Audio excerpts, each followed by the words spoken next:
isasayaw.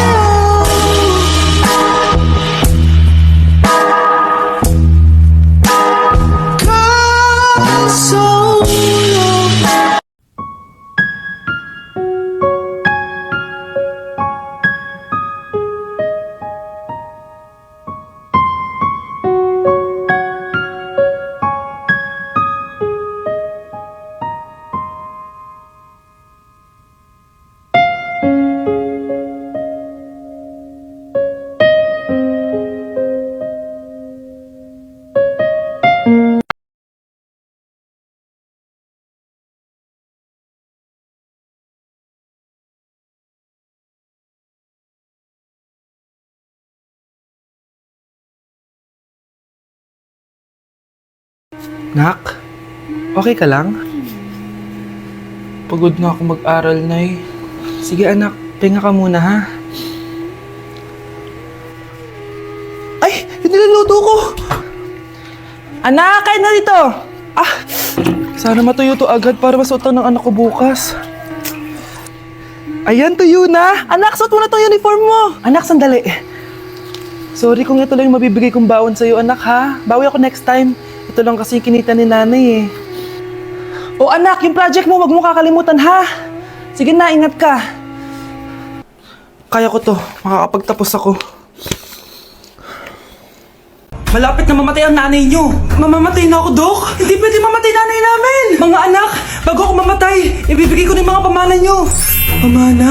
Ano kaya ipapamana sa akin? Bahay? Kotse? Pera? Kyle, sa'yo ko ipapamana tong bahay. Oh, sa akin na tong bahay, Nay. O ikaw, sa'yo na tong kotse. Nay, sa akin na yung kotse. Ikaw naman, Brianna, sa'yo na lahat ng pera ko. Password niyan ay 6969. Sa akin na lahat ng pera? Hindi namin to kailangan. Ikaw kailangan namin, Nay. Ah, Nay, anong ipapamana mo sa akin? Ikaw? Sa'yo na lang yung boyfriend ko. May boyfriend na ako! Pero sige, the more the merrier. A few moments later. Hindi natatagal ang nanay niyo. Parang ito na yung mga anak. Nay, wag!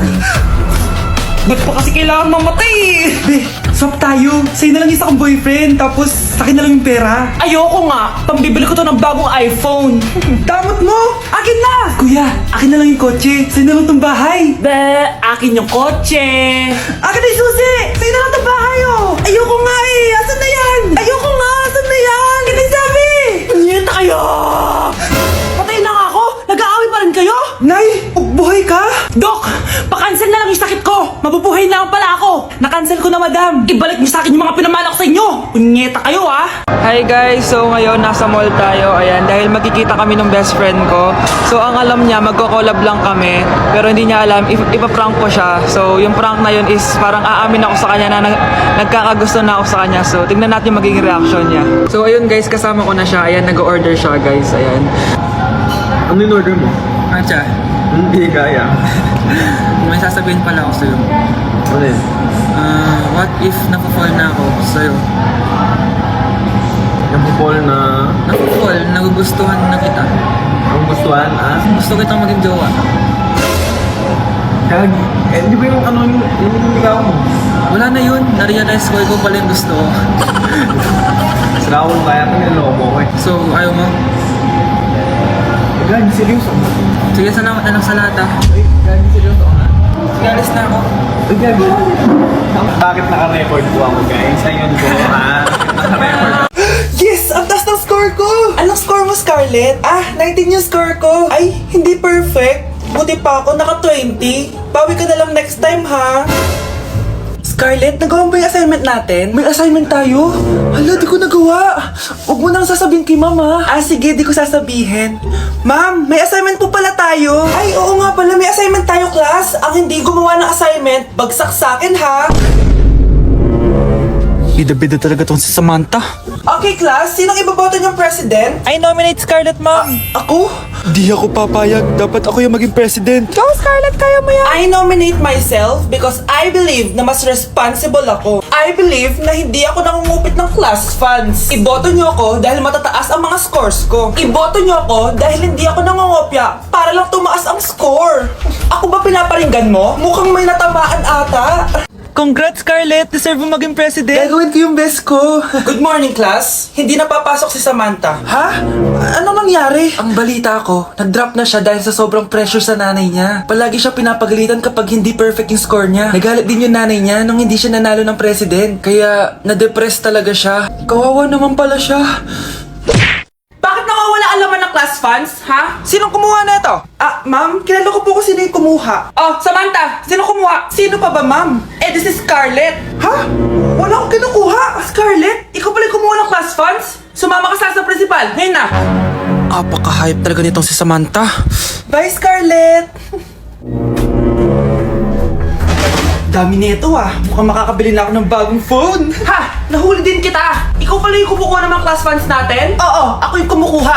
Bakit? May problema ba? Ang problema ko, ikaw! Ako pa sinisisi mo na kumukuha ng class funds, ikaw naman talaga? Isusumbong kita kay ma'am. Wala ka namang ebidensya. Ikaw ang isusumbong ko dahil naniniwala naman sa akin si ma'am. Umanda ka sa akin, Samantha.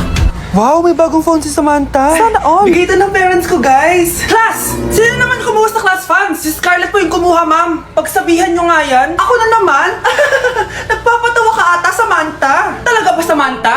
Kitang-kita ko na kumuha ka dito. At narinig ko, nabalak mo na naman si Scarlett. Ma'am, di po ako yun. Gagawin mo pa ako sinungaling? Diyan ka naman magaling, di ba, Samantha? Sa pagsisinungaling? Sumama ka sa akin sa principal at ipapatawag ko yung magulang mo. Buti nga sa'yo, Samantha. Deserve mo yan. Nag-uumpisa pa lang ako. Kakagising ko nga lang pala mga mare. Charot lang, kanina pa ako gising. Habang tumatae nga pala ako mga mare, bigla ako may naisip ng pagkakakitaan. Kaya naman nagpahatid na ako mga mare sa malapit na grocery sa amin. Bagong-bago nga pala itong naisip ko mga mare at wala pa nakakagawa nito. Bumili na nga ako ng mga kakailanganin ko mga mare para hindi tayo maubusan ng stocks mamaya. Pagka uwi ko nga, inumpisan ko na agad magluto mga mare. Para naman marami tayong kitain ngayong araw. Wala talagang lugi dito sa small business na naisip ko. Dahil sa isang pack na to, 200 orders na ang magagawa ko dito mga mare. Kakaiba talaga tong fries ko mga mare. Dahil sinigang powder ang nilagay ko dito mga mare. Ito nga pala yung 70 pesos mga mare. Sobrang sulit na talaga. Sa sobrang mura nga nito mga mare, nanganganib pa ako malugi. Pero hindi na importante yun mga mare, basta marami tayong customer. Nakakatakam nga tong sinigang fries natin mga mare. For sure dadayuhin to. Hindi na talaga nakapaghintay ang mga customers natin mga mare. Kita niyo naman sa mga mukha ng mga customers natin mga mare na masaya sila. Sobrang nagustuhan nga nila yung sinigang fries natin mga mare. Babalik-balikan daw nila to. Ang saya pala kumita mga mare, lalo na't galing sa dugot pawis. Dancing in the moonlight, take me down like I'm a domino. Every second is a when we touch, don't ever let me go. Dancing in the moonlight. Anak, alam mo, gusto ko talaga sumikat. Talaga po, Nay? Gusto ko talaga maging artista yung pag-uusapan ako sa labas. Ay, Nay, may naisip po ako. For sure, agad ka sisikat dito. Talaga, anak? Paano naman mangyayari yun? Wait ka lang dito, Nay. Few moments later. Nay, ayan, sikat ka na. Pinag-uusapan ka na sa labas. Talaga, anak? Ang galing mo naman. Mars! Uy, Mars! Pinag-uusapan ka sa labas, Mars. Talaga? Sikat na ako! Ba't ang sayo mo, Mars? Ang dami chismis sa'yo. Ha? Pinagkakalat ng anak mo na sinasakal mo daw siya. Tapos ito pa, pinagtututbrush mo daw yung panglinis nyo ng kubeta. Sa sobrang baho daw ng hininga mo, kapag tinitikman mo daw yung niluluto mo, nag-iiba yung lasa. Tapos nilalandi mo daw yung kapitan natin dito, kaya ikaw yung pinakamaraming ayuda. Mars, sikat ka na sa barangay natin. Nay, di ba gusto mo pag-usapan ka sa labas? Ayan, binigyan ko sila ng pag-uusapan. Halika pa, paklimit na kita. Psst, bata, gusto mo ba ng pancake? Oh, para sa'yo. Tama, nagugutom ako. Mag-iingat ka palagi, ha? Sige po. Anak, patay na pala yung kapitbahay natin. Na-aksidente daw. Yung palagi naka-jacket, Nay? Oo, anak.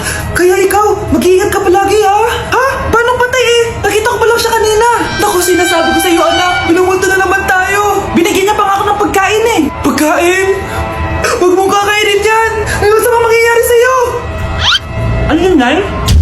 Kinain mo? Anak? Sinasabi ko na nga ba eh. Papatayin na kita. Huwag mo ko patayin.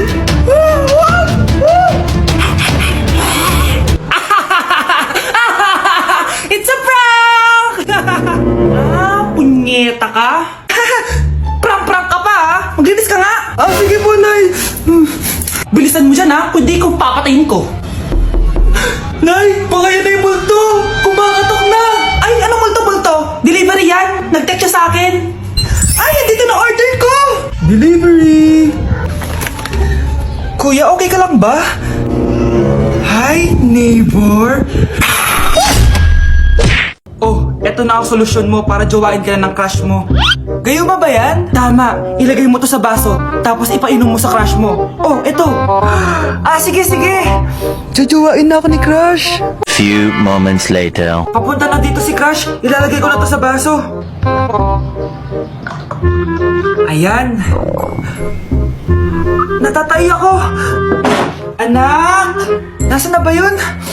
Nauwaw ako. Tubig ba to?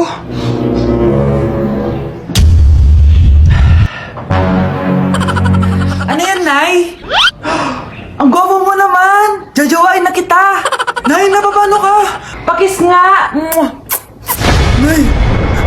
Andito na ako!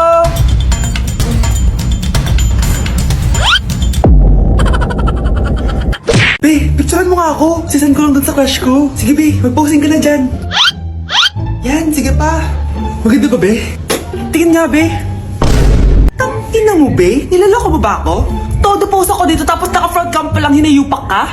Ang pangit mo kasi, Be. Ang klase mo kaya yan. Hampis ko kaya to sa'yo. Wala magkakopyahan ah. Be, nasagot ka ba sa number 6? Ay, letter B. Letter B. Thank you. Be, anong sagot sa 10? B. B. Pass your papers in 5, Be, 4. ano yun? Be, dali na. Anong sagot sa 10? Sa number 10? Mama mo. Nangita ka? Binigyan kita ng sagot tapos inbabalik mo sa akin? Akin na yan. O, ito. Bigay mo sa mama mo. Ay, sorry na. A few moments later. Be, di ba crush mo yun? Be, huwag kang maingay. Baka marinig niya. Psst, hoy! Crush ka daw na ito, oh! Kung inong, Be. Crush mo ako? Hello? Tingnan mo nga itsura mo. Pangit mo. Aray! Halika dito, Be. Kulang pa yan. Be, kumalma ka.